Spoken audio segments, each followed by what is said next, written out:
Wow, ini Oxford. Indahnya. Baiklah, jadi ketika saya berusia 15 tahun, saya melihat sebuah cuplikan video Queen di studio Wembley dan mereka menyanyikan Bohemian Rhapsody. Itu benar-benar mengejutkan. Pertama, lagunya sendiri mengejutkan karena itu sangat panjang dan memiliki begitu banyak perubahan. Jadi saya seorang Korea, saya tidak tahu apa arti liriknya dan saya tidak begitu familiar dengan hal-hal berbau opera. Jadi seperti yang slow kemudian tiba-tiba berubah menjadi opera dan itu mengatakan suatu Galileo dan kemudian menjadi rock lalu kembali slow dan lagu itu pun berakhir. Saya seperti, apa itu? Setelah saya melihat itu selama 1 tahun, saya tidak mendengarkan musik karena shock dan sedikit takut. Setelah saya lulus SMA, saya pergi ke Amerika Serikat untuk kuliah dan saya menghabiskan 4 tahun di sana.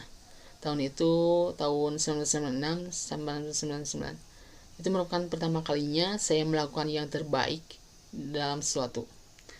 Beralih ketika saya masih muda, saya sangat pandai menari. Tetapi bukan tarian yang baik, tapi kalian tahu tariannya. Satu-satunya minat saya ketika masih muda, satu-satunya minat saya adalah menjadi menarik bagi para gadis. Itu satu-satunya minat. Tapi saya tahu saya tidak begitu tampan, jadi saya berusaha keras untuk menciptakan sesuatu seperti berbicara lucu, menari lucu, nyanyi lucu, melakukan hal-hal lucu. Saya pikir dengan tertawa dan tersenyum bisa menjadi tampan. Itulah yang saya pikirkan. Jadi saya berusaha keras melakukan hal itu untuk waktu yang lama. Dan di kampus saya bermimpi menjadi seorang komposer dan saya menulis seperti 100 lagu dalam setahun. Itu hanya untuk saya karena saya ingin beberapa ketukan sehingga saya dan teman saya bisa menari. Itu adalah minat pertama. Jadi saya berumur 23 tahun saat itu dan saya harus memutuskan apakah tetap menjadi komposer atau harus mengubahnya. Pada tahun itu di umur 23 tahun saya memutuskan untuk menjual lagu-lagu saya kepada diri saya sendiri. Itu satu-satunya cara. Itu adalah satu-satunya cara untuk menjadi seorang komposer. Jadi saya memutuskan untuk menjual lagu-lagu saya kepada diri saya sendiri. Dan seperti di Inggris,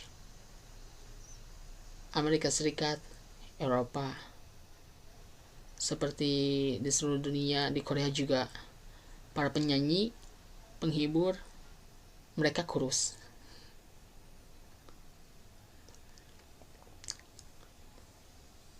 Dan mereka good looking, tampan, dan bahkan mereka laki-laki tetapi mereka cantik. Sebagian besar dari mereka. Jadi ketika saya mulai debut saya di Korea itu seperti bencana. Orang-orang seperti mereka tidak mengatakan siapa itu, tetapi mereka mengatakan apa itu.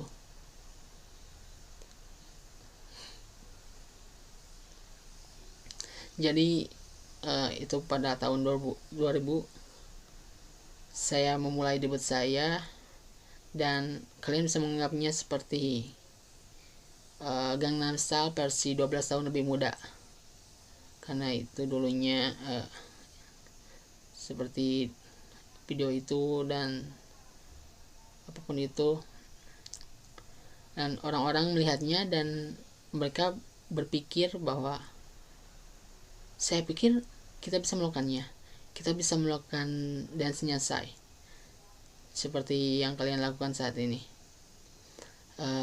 Jadi hal-hal itu apa yang pikirkan, saya bisa menawarkan mereka partisipasi daripada eksibisi. Hal itu terjadi 20 tahun yang lalu dan saya melakukan hal yang baik di Korea. Jadi Korea begitu konservatif dan ketat, mereka memiliki ekspektasi yang tinggi, harapan moral bagi para artis. Saya tidak tahu mengapa, tapi itu benar-benar harapan yang tinggi, tapi saya tidak bermoral.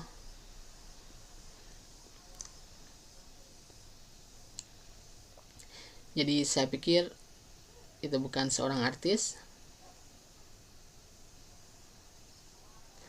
Jadi tahun lalu apa yang aku pikirkan, saya harus membuat album ke-6 ini. Saya harus kembali ke tempat pertama ketika saya debut dengan gerakan-gerakan lucu, gerakan lagu-lagu lucu, dance lucu, sehingga orang-orang bisa tertawa. Karena di seluruh dunia keadaan ekonomi sedang buruk, dan di Korea juga akhir-akhir ini sangat buruk. Jadi saya pikir itu adalah tugas saya sebagai seorang artis, untuk membuatnya menyenangkan dengan musik, dengan dance dan video. Jadi saya berusaha membuat sebuah lagu, dan jujur saja saya berusaha yang terbaik untuk menjadi sekonyol mungkin. Dan akhirnya saya mendapatkan lagunya dengan judul Gangnam Style. Jadi saya dan koreografer saya di Korea, kami menghabiskan seperti lebih dari 30 malam untuk membuat tarian kuda. Ini lucu, tapi kita benar-benar serius membuat tariannya. Jadi saya merilis lagu dan videonya pada 15 Juli 2012, dan saya menguploadnya di YouTube.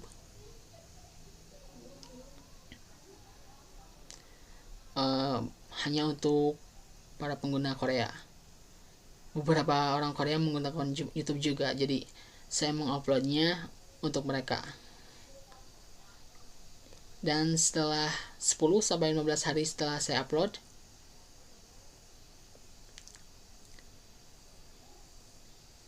saya benar-benar fans besar Robin Williams.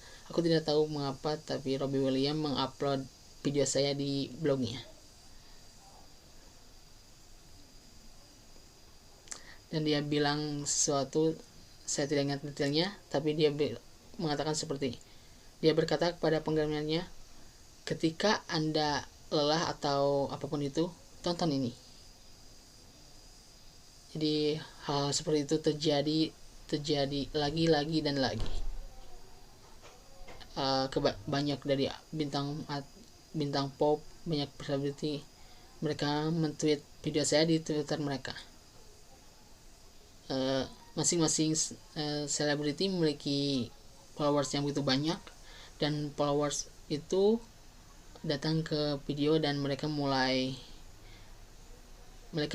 berdiskusi tentang apa orang ini.